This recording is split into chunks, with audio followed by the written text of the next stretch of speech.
Bonjour, bienvenue. Alors, j'espère que vous allez bien en cette semaine qui a déjà bien débuté. Donc là, je voulais faire un petit point sur deux actualités qui me paraissent importantes.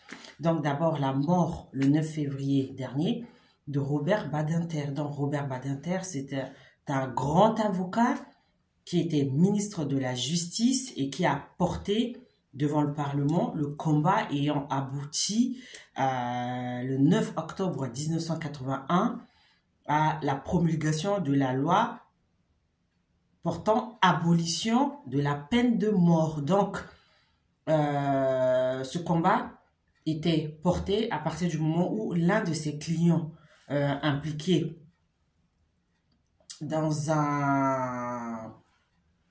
on va dire, c'est pas une rébellion, mais c'est dans une prise d'otage qui a mal fini.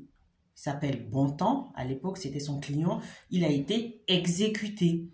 Et donc, à ce moment-là, Robert Badinter s'était juré de mener ce combat-là pour qu'on abolisse la peine de mort, parce que ça n'était pas une peine humaine où on quick la tête des gens. Et donc, il a porté ça à bras-le-corps jusqu'à ce que, quand le président François Mitterrand a accédé au pouvoir, il l'a nommé ministre de la Justice. Donc, il a défendu corps et âme ce projet. Et donc, le 9 octobre 1981, la loi a été promulguée. Et c'est ainsi que la peine de mort a été abolie. Donc, il fut aussi président du Conseil constitutionnel. C'était un humaniste qui avait le verbe... alors, faut l'écouter, plaider. Il y a ces vidéos sur Internet, allez voir, on prenait plaisir à l'écouter. Même quand il passait sur les plateaux de télé, quand il parlait, quand il s'exprimait, il y avait quelque chose qui dégageait. Il avait le verbe, c'était un homme cultivé, un homme de droit, qu'on n'en fait plus. Donc, à mon avis, il mérite de reposer au Panthéon. Donc, qui est le cimetière des hommes illustres, hein, à l'instar des hommes et des femmes illustres, à l'instar de Simone Veil, justement, qui a aussi porté le combat pour que les femmes aient le droit de recourir à l'interruption volontaire de grossesse. Donc, à mon avis, Monsieur Robert Badinter mérite de reposer au Panthéon. Et c'est une information très importante pour moi. C'était un homme d'histoire qui a fait la France, un homme juridique comme on n'en fait plus. Il suffit juste d'écouter les ministres parler aujourd'hui. C'est désolant. Je suis désolé, c'est désolant. On n'en fait plus des Robert Badinter. C'était un homme. Et donc, pour moi, il mérite qu'on lui rende hommage. Et je prendrai le temps, bien plus tard, de revenir ici sur sa dernière plaidoirie. Parce qu'il y a des choses à en tirer. On reviendra dessus. Donc, pour moi, c'est l'information importante à retenir. Ensuite, la deuxième information, c'est le scandale sexuel qui est en train de toucher le Sénat en ce moment. Donc, une vidéo tournée par une jeune dame montre clairement un sénateur, le pantalon baissé jusqu'au niveau des chevilles, donc en train de profiter d'une gâterie. Et donc l'histoire commence par le médecin du Sénat qui était en poste depuis 5 ans, à qui on ne reprochait rien, qui a reçu un courrier de 10 pages lui signifiant son licenciement. Et donc on commence à lui trouver des raisons pour le licencier, dans des motifs de licenciement, à savoir qu'il s'était absenté une demi-journée sans le justifier, qu'il avait été médecin consultant auprès de la SNCF, qu'il a des parts dans une société immobilière, ce qui vraisemblablement était incompatible avec sa fonction de médecin du Sénat. Et l'histoire commence parce qu'il s'est plaint de son assistante par rapport à son comportement. Et donc cette dernière lui a rétorqué que de toute façon, elle avait le pouvoir de faire virer qui elle veut parce qu'elle était protégée par un homme puissant du Sénat. Et donc, joignant l'acte à la parole, cette assistante lui a fait parvenir une vidéo dans laquelle, justement, on voyait bien qu'elle était en train de tailler une PIPE à un sénateur. Et donc, c'est pour lui montrer que, justement, elle avait ce pouvoir-là. Et donc, cette vidéo permettait de faire du chantage pour que le médecin ne la sanctionne pas. Et suite à cela, cette assistante, elle a obtenu une augmentation de salaire de plus de 45%. Personne n'a bronché. Et donc, quand le médecin il a reçu ce courrier de 10 pages avec des griefs justifiant son licenciement, il a commencé à ébruiter l'affaire. Et c'est à ce moment-là que le président du Sénat s'est vu obligé de saisir le procureur de la République. Parce que c'est une obligation légale. Lorsqu'une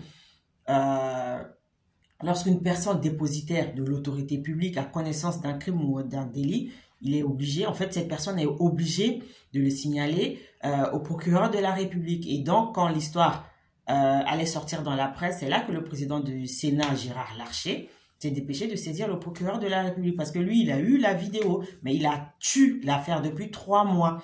Et à mon avis, il veut encore éviter un scandale. Parce qu'en novembre dernier, un sénateur haut placé a été arrêté, placé en garde à vue et mis en examen parce qu'il avait drogué une députée pour pouvoir littéralement avoir des relations intimes avec elle. Donc alors que le peuple est en train de souffrir étranglé par l'inflation, la hausse des prix de l'énergie, la hausse des prix alimentaires, etc., les sénateurs, qu'est-ce qu'ils font? Ils droguent.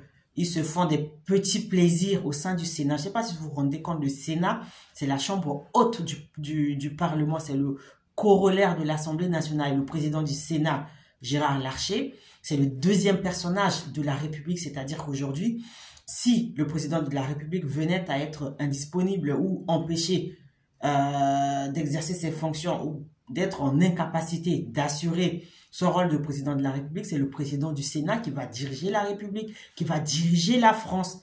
Et lui, qu'est-ce qu'il fait? Il étouffe une affaire dans laquelle, justement, un sénateur se fait plaisir avec une assistante médicale. Donc, on marche sur la tête. Et il a étouffé l'affaire depuis 3 mois. C'est parce que c'est sorti dans la presse qui s'est vu obligé de saisir le procureur de la République. Donc, pour moi, c'est une information qui mérite d'être mise en lumière pour que les gens sachent ce qui se passe dans les hautes sphères politiques. Donc, ce que je dis là, c'est dans la presse. Hein, je ne diffame pas, c'est dans la presse. Lisez la presse écrite. Vous allez savoir ce qui se passe dans les instances politiques qui nous dirigent. Donc, à voir, hein. C'est une affaire à suivre. Donc, ce sont les deux informations qui, à mon avis, touchent la politique, touchent le droit. Parce que ça touche, la mort de Robert Badinter. C'est une grande perte pour la nation. Donc, ça mérite qu'on en parle, qu'on lui rende hommage. Et ensuite, le Sénat, où scandale après scandale, on se demande bien ce qu'ils font là-bas. Hein. Donc, pourquoi ils ne démissionnent pas? Et le sénateur qui avait été mis en examen pour administration de substances illicites, il a été mis en arrêt maladie. Il s'est mis en arrêt, donc il ne peut pas démissionner. Donc, en gros, un individu lambda commet un délit, tout de suite, il se prend de la prison ferme. Mais les hommes politiques, ils font n'importe quoi. Ils achètent de la drogue, ils ne sont pas inquiétés, ils sont tranquilles, ils ne font même pas de la prison. Ils se font faire des gâteries. Tout le monde s'en fout. Bon, voilà hein, l'information. En tout cas, pour moi, ce n'est pas un fait divers. C'est grave. C'est grave que les hommes qui sont censés conduire le pays s'adonnent à ces activités qu'ils pourraient faire dans le cadre privé. Donc, voilà pour les deux actus importantes à ce jour. Donc, je reviendrai vers vous pour faire quelques petites vidéos concernant des leçons de droit. Donc, je vous dis à bientôt. Bye bye.